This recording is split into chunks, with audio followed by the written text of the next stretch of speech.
back again with another backyard birding tips video, and fall migration is happening right now. So today I'm going to be providing you with some tips on some birds that you may be able to spot migrating through LA now and through the winter months as well.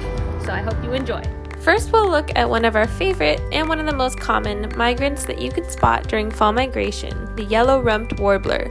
Yellow rumped warblers are also affectionately referred to as butterbutts because of the distinct bright yellow patch on their rumps, which looks like a pat of butter. Although yellow rumped warblers can be found in the US year-round, they are much more abundant in Los Angeles during the winter months, as many migrate to the Pacific Coast, Mexico, and Central America. While most warblers migrate further south to the tropics, yellow rumped warblers can remain farther north as they are able to survive off of berries that other warblers can't digest. Yellow rumped warblers are small birds, although they are fairly large compared to their other warbler cousins. They have a large head, sturdy bill, and a long, narrow tail. There are actually two subspecies of yellow rumped warblers, which were at one point even considered to be separate species.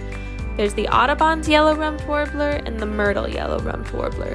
The yellow rumped warblers you'll see around here are typically of the Audubon's variety. During the winter months, the yellow rumped warbler's color palette is more subdued, and they are typically a pale brown color, but with the distinct yellow patch on their rumps. In the spring, however, their coloring becomes much more prominent, and both males and females are striking gray with bright yellow on their heads, throats, sides, and rumps, although females may be paler in color. Yellow rumped warblers typically travel in flocks.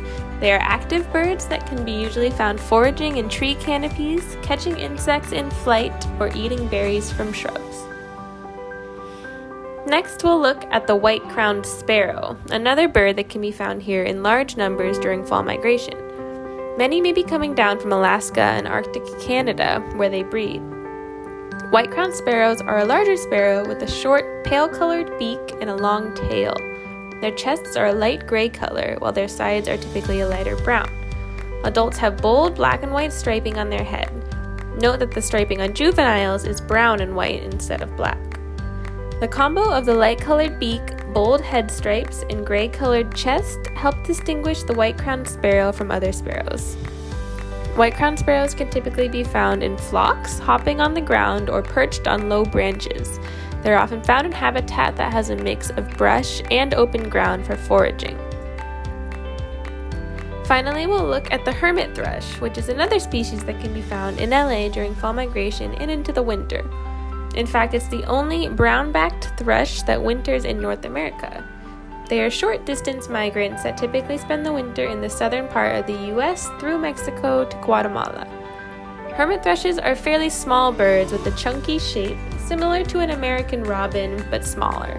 They stand upright and have a slender, straight bill, round head, and a long tail.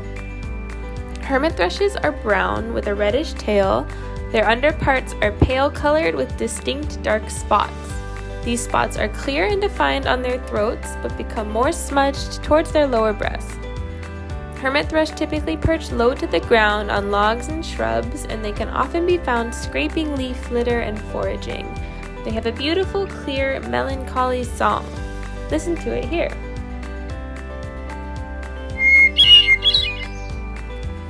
Here are the three birds together.